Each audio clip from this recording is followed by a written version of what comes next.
Today in Northern Revolutions, I'm doing a video entry for Sam St. John's 2nd anniversary contest. So stay tuned.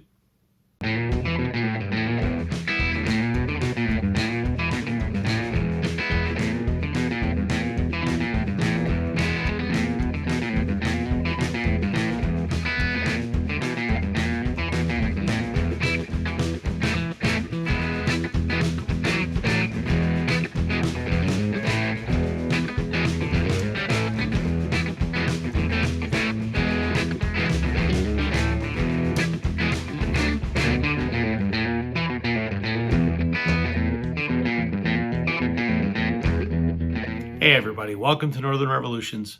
I'm Rob. Welcome back if you're returning. Welcome if you're new. Doing a contest entry today. Haven't done one in a while, but my good pal Sam St. John is celebrating his 2nd anniversary on the YouTube vinyl community. So he's running a contest. Sam's got a great channel. I'll leave a link in the description below. If you haven't, everyone should check out his channel, number one. But also check out Tuesday nights.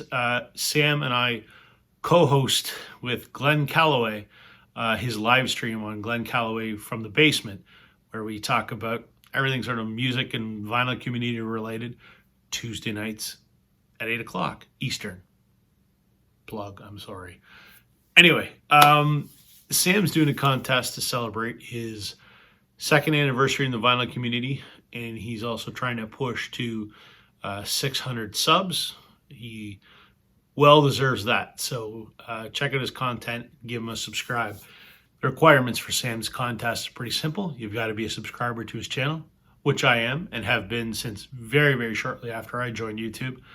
And he wants us to make a video, which I'm doing.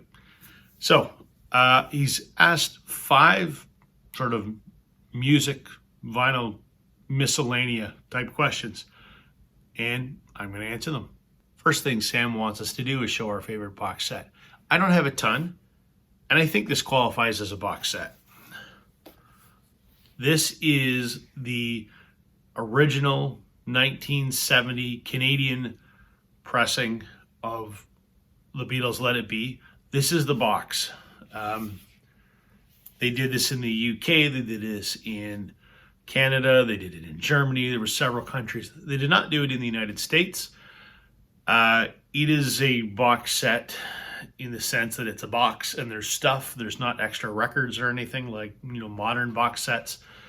This is the album, and it's what they call the Get Back book.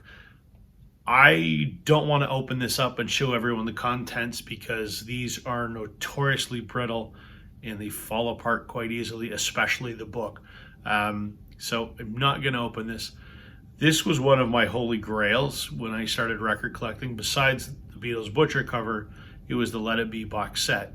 While not as rare as the Butcher cover, I mean, to find one of these, $250 Canadian when you do find them. So I was glad when I finally picked up one of these. So the original Let It Be box set. Number 2 on Sam's list is he wants us to show an album by a band or artist that we've seen live. I've seen a lot of people live, but I'm going to pick this one. The Eagles. This is their album, The Long Road Out of Eden. Not a good album, but the reason I'm showing this album is because I saw them on this tour. This came out in 2007. The lineup of the band at this time was Henley and Fry, and Joe Walsh and Tim Schmidt. This was just after Don Felder had been fired, terminated, unceremoniously booted out of the Eagles, what have you. This was their first new studio album in like 30 years. So I was pretty excited actually when this came out because I'd been an Eagles fan for years, but I had never been around to experience new Eagles material. Yeah, they did the Hell Freezes Over reunion in the late 90s, and there was a couple new songs on that, but that wasn't a new album. This is a completely new studio album. Not a very good album, in all honesty. It's a double album.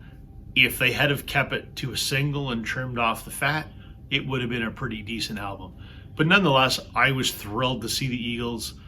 Joe Walsh is my guitar hero, so it was amazing to see him live. And obviously I got to see the Eagles before Glenn Frey passed away. So they're incredible live, just amazing. So a band I've seen live, the Eagles. Number 3 on Sam's list is he'd like us to show an album still in the shrink or still sealed. I do not keep records in the shrink. I do not keep hype stickers. I do not keep my records sealed. I open every single one of them and play them, except for one. This one here. This is the Bangles. I think this was their second album. Yeah, from 1985, called Different Light. This was the album that had their two of their three really big hits, which was Manic Monday and Walk Like an Egyptian. Here's the reason that I still have this sealed. I'm a huge Bangles fan. I love Susanna Hoffs. Who doesn't? I have another copy of this, and I had no intention of I don't need a sealed copy, but I just happened to be at a record store one day, and this copy was there, still sealed, for I think it was like $5. So I'm like, you know what? Why not? I love the Bangles, and this album has never been opened in 40 years, so for $5, why not add it to my Bangles collection? So this is the one and only record that I own that's still sealed. It's not worth anything. There's no sentimental value to it. Just I'm a huge Bangles fan, and this was cheap. So the Bangles, Different Light. Next, Sam would like to show a record that we've only seen once. This was tough. I don't know that I have many records that I've only heard once, but I do have one. ABBA's Voyage. I love ABBA. In my mind, they wrote the perfect pop song countless times. This was one band that I never thought in a million years would ever get back together. And they did in the studio. Unfortunately, they're not going to tour, but they put this album out earlier last year, which the first time they'd recorded anything in, I think, 40 years. So I was really excited about this. So I bought it and I listened to it, and I was really disappointed. I don't know if that's because the album is not very good, or if it's because I had my expectations too high, or maybe it's a little bit of both. It sounds like ABBA, but it kind of lacks the magic. In my mind, there's no really great song on here. It kind of sounds like a bunch of filler from previous albums, if I'm honest. Maybe I just need to give it another chance, but I just could not get into this, and I think my disappointment or maybe my lofty expectations are what have held me back from giving this maybe the attention it deserves. But I think from what I've read in some of the reviews, I think other people have kind of felt the same way. So an album I've only listened to once, ABBA's Voyage. And last but not least, Sam would like to see an album that we have that's autographed. I have a lot. I have a ton of them. I got a ton of CDs on the back wall there that are signed. I've got a bunch of vinyl on the other wall that is signed. I've got a fair amount of stuff in my stacks that are signed.